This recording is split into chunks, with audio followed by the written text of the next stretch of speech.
afternoon, everyone. Hope we've all enjoyed our lunch and we're still awake. Is everybody awake? Cool. Okay, so my name's Adam. I'm from Google. My role is an agency development manager. So what I do with agencies similar to BDA is help grow them as an agency, make sure they're on partners, make sure they're doing everything correctly, and assist them in their tests and certifications, mainly to make sure they're doing everything properly. And then Danny?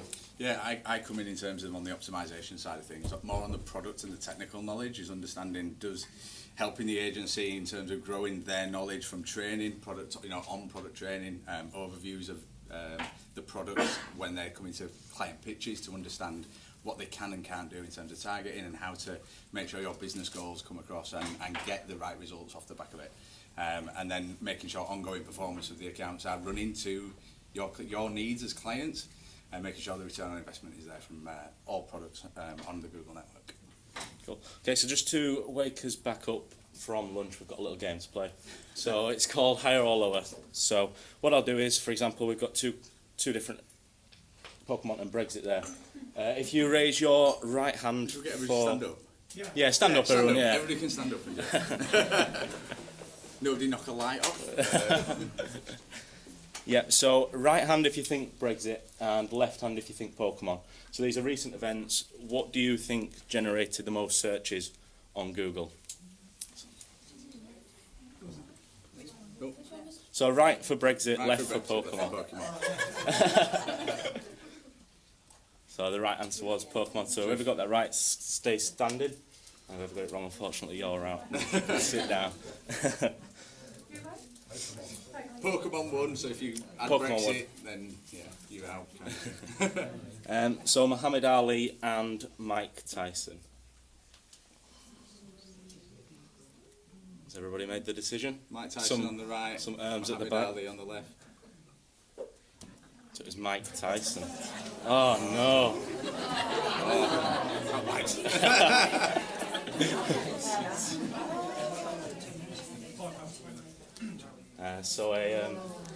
Now a celebrity breakup.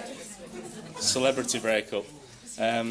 again, right hand for Calvin Harris, left hand for Taylor Swift. Who's on it? You right? You ready? Oh, late switch. So it's Taylor Swift. Taylor Swift.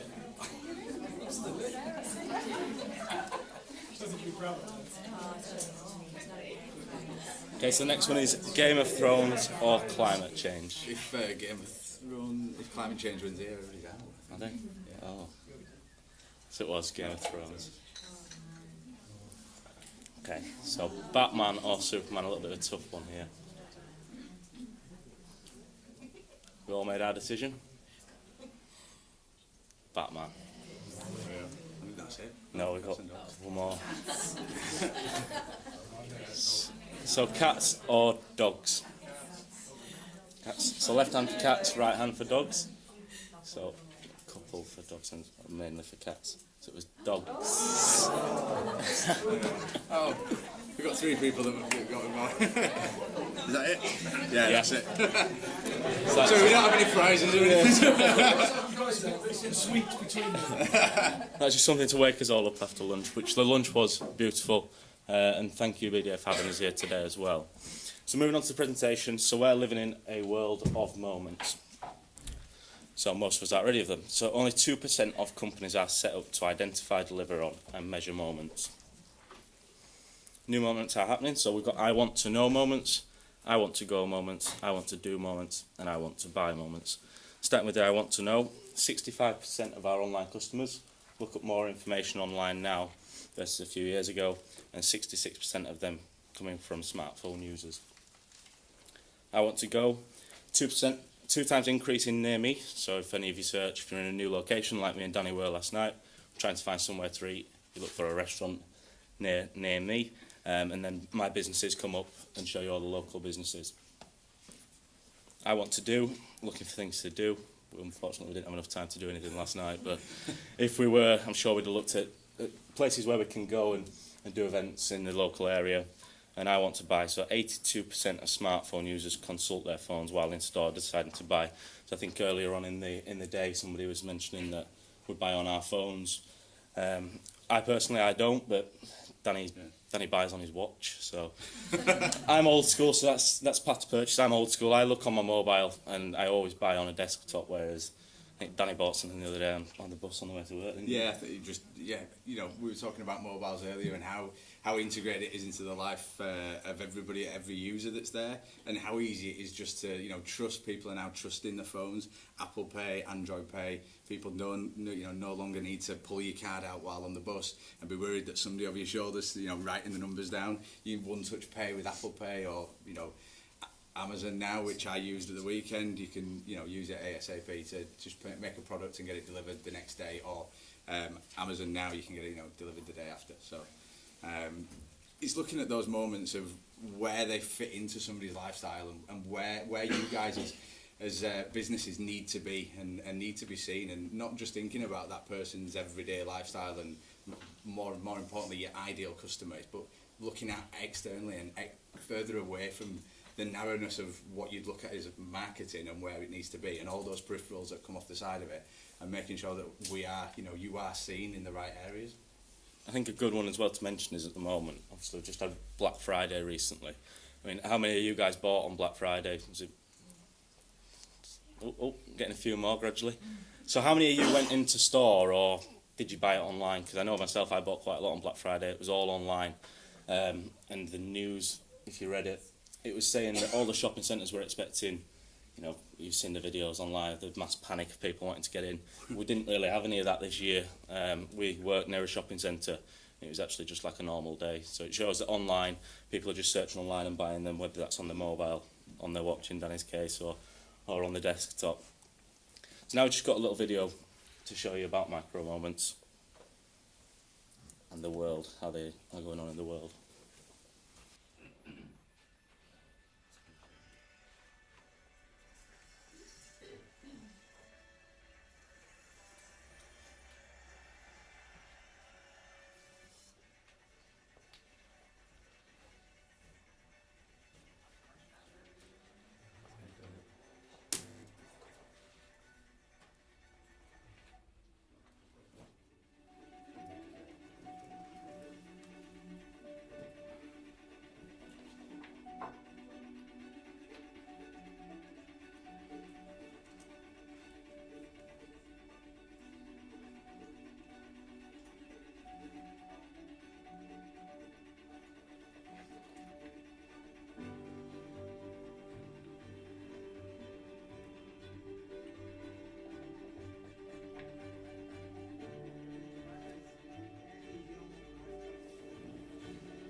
Okay, so that's showing you that how important it is as a business. You need to be there at the right moment. So it showed different platforms there on the Google network that you can advertise, and all those that came up on the video were Google ads, whether it was on shopping or on YouTube or on the Near My Business as well, with the unfortunate incident with the hair.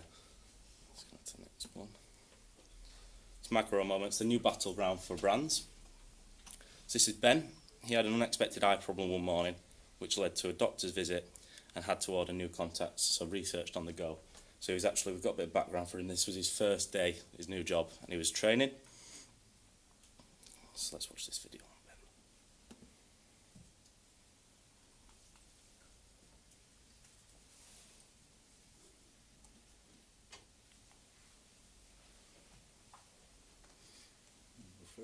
Yeah.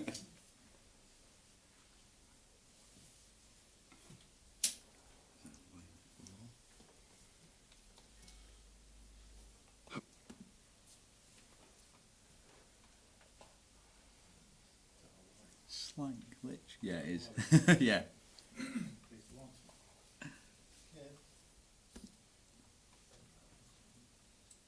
I woke up. Oh.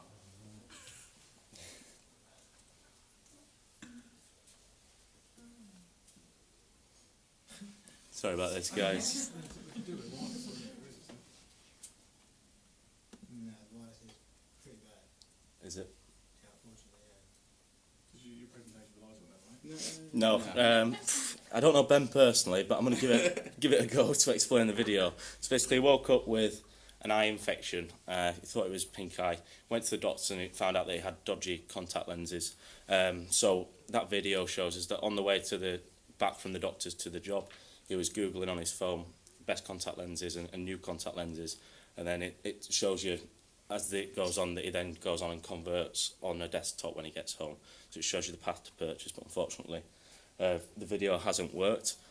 But a little fun fact for you there, over 150 times per day that consumers unlock their phones. Would we all agree with that, do you think? Yeah? So it's looking across 150 times across a mobile phone, and I think Ben, the video was pretty good at going through looking at the attribution modelling as well, looking at somebody where they're coming from a mobile phone and then converting 2 days time, or in Ben's case hours time later on a different platform. You know, making sure that going back to the presentations previously, looking at making sure the user journey on the website is correct and is following through, making sure that people are understanding your website, where they're going from. You're in that moment, you need something, can you then follow through? And then 2 hours later, you're on a desktop looking for the same product, or going back to the same website using the same URL. You might not be coming through paid search, you might go directly to the website because you've already gone through that process on a mobile phone or on a tablet or on a separate desktop somewhere else, but you understand where you need to go and what you need to get out of it. And again, making sure that website that is smooth flowing through, and we can all convert, you know, get your users to convert and customers to go through. Okay, so a few questions there. How do I make sense of every new moment? Are they all equally important, and do I need to win them all? So the answer is you can't, they're not, and you don't. So not every customer you win is going to convert at that moment, but it's looking at, are they going to convert in the long run? Are they going to, like you say, cross-device conversion? Are they going to click on your ad, see your product, and then go on to a different platform and purchase your product? They're not all equally important because you've got different people that are in stages of the process of purchasing. You've got people that are in the research stage, or then you've got the people at the end of the research stage that are wanting to buy. It's all about getting them customers at the right time. So we need to focus on the ones that matter. So lots of moments happen every day. So we've got an example of somebody here who texts Beth at 7:05 and then looks at their to-do list, etc. Posts the photo of their breakfast. Like everybody does. Yeah, nowadays with Instagram. They read the text from Beth, text Jim, take a picture of riverfront, and then post a picture of the riverfront. None of them really are relevant to us. However, if he's looking to find a breakfast place, you watch the how-to video, researches vacations, shop running shoes, all them are opportunities for businesses to get out there and put their products out in front of them.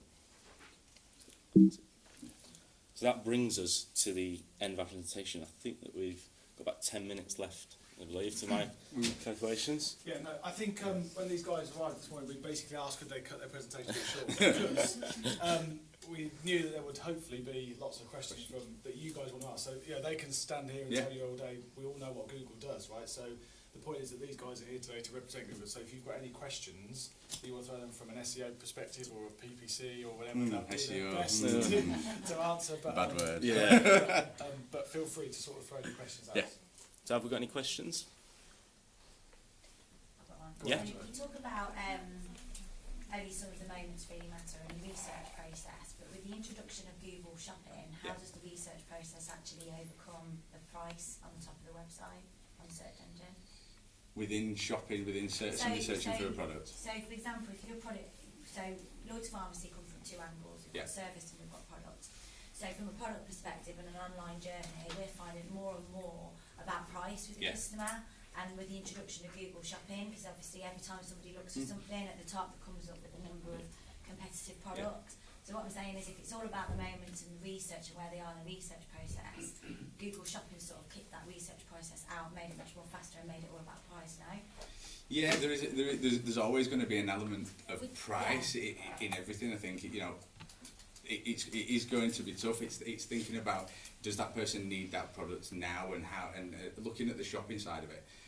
It's making sure that you as a retailer have got the right product at the right time for that individual when they're searching, making sure that the feeds, etc., from that side have got the relevant key, because shopping's built differently, but But it's interrupting the research Yeah. element, isn't it? Do you understand what I'm I do. So I'm we're trying about content, we're about healthcare or products related to Yeah. that. So but the shopping piece is interrupting that conversation with that customer. And I'm just sort of, how would you advise us to overcome that? Okay. Is that too tricksy? Yes, it's kind of too. It's kind of too. Yeah, it's kind of too. We have a chat afterwards in the break. Is that all right? Yeah. We might bother to have a chat with Nicole. Actually. She runs our content. Okay. That goes online. So it's a case of we're trying to get our voice out there, but as I say, the shopping seems to be interrupting that conversation. It might be worth looking at other products away from the shopping side of it and going and coming up, having the shopping as well, but then mixing it with other products and making sure that we're showing in the right places for other side. Do you know what I mean? If there's any content that people are looking for and researching about it, making sure that your creative is running on the display network, or it's within somebody's inbox. For instance, if they're getting emails about another particular product or another service, farmers are a very grey area in terms of what you can and can't do on all our products, just because of the level of policy that you've got to jump through in terms of whether it's green lighted or not. So we'll have a chat. We'll have a chat in the break. It might be an answer for you, but isn't there an element there of slightly different in the context of what you're talking about? So, for example, if I'm searching at the moment because my son's not feeling particularly well, actually the content might be around symptoms, around what he's got, but then might lead me to products, as opposed to, I think, what the case in which you're painting is that if I know a product that I want to go and buy, and I'm searching for that one particular product, it's always going to display those products on a product. And it's always going to display a different price. So we're sort of crossing over in two there, and I think, yes, it is going to interrupt that content piece, but I think still, if you're authentic with the content in which you're creating, which is about an under 8-year-old and what the symptoms of a cough and cold is against something else, for example, that article still has a relevance from an organic perspective and from a content drive perspective, whereas then the more paid element comes in from an actual product piece itself. So it sort of crosses over both of them. Does that help a little bit with that? Okay. We'll catch up in the break. Another question. Yeah, go on, Hannah. I was wondering about your 4 moments model. Would you say it applied equally to B2B sales as B2C? Yes, it does. You're thinking about those people that everybody's a human being outside of the workplace, and it's not a case of whenever I speak to agencies, and it's a case of yes, we've got a client that's a B2B model, and it's how do we just get those clients, and those are the people that we want to search for. So is there intent there with search? Is that yes, you can run a search campaign and we can target the people that are looking for that B2B understanding of the service and the product that they need, but then out of that, where else is that individual going, or what are they then looking for as well?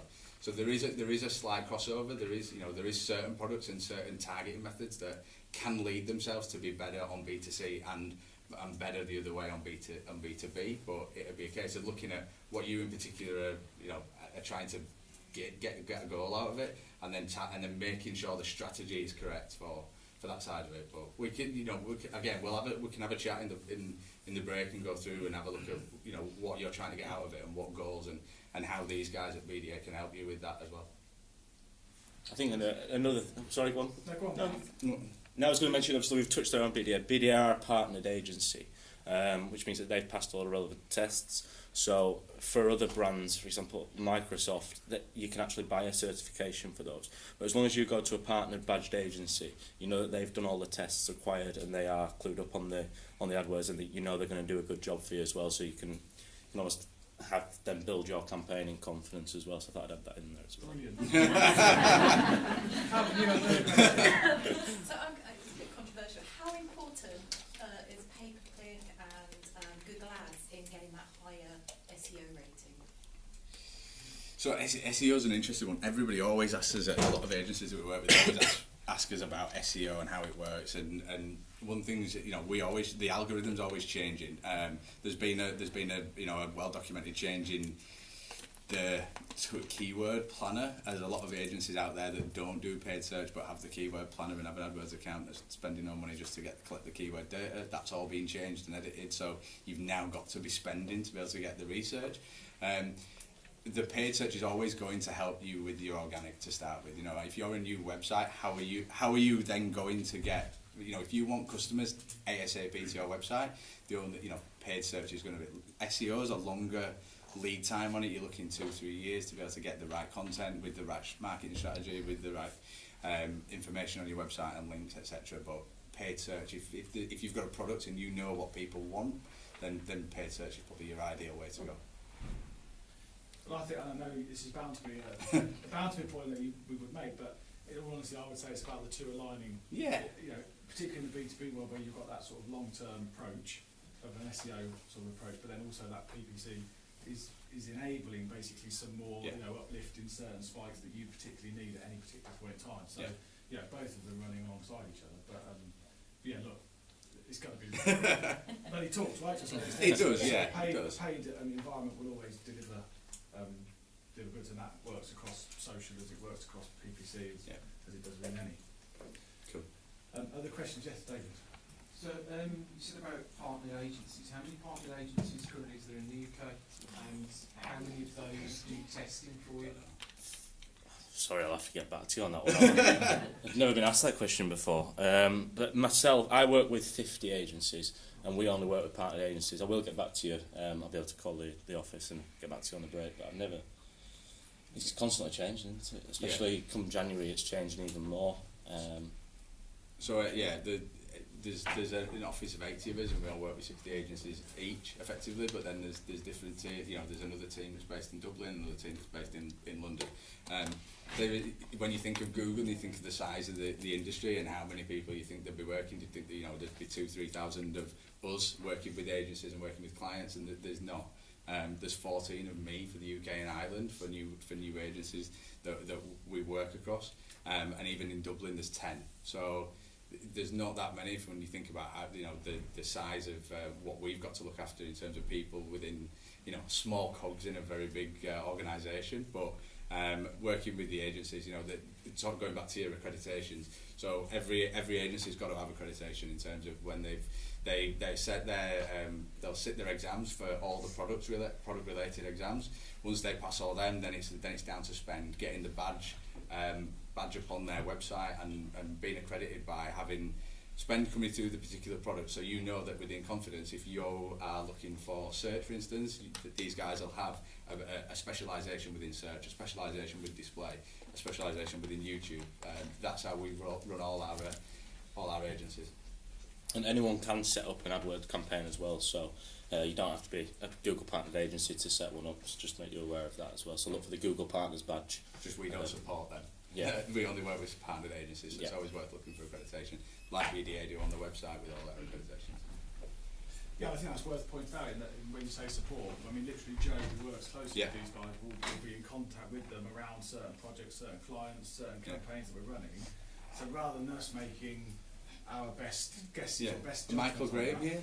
We actually I've done, you know, a lot of work on your accounts, you know, sitting with Joe, a lot of hours going through and making sure that it's working to you as a client, you know, your needs on the account, and that you're finding it performing, getting the results that you want out of it. So, And do you cover really wider than the UK? So the global side, you cover. Oh, absolutely, Yeah. yeah, absolutely. Yeah. Yeah. I know where you're going with that. Big global company. I've got agencies that just target Australia.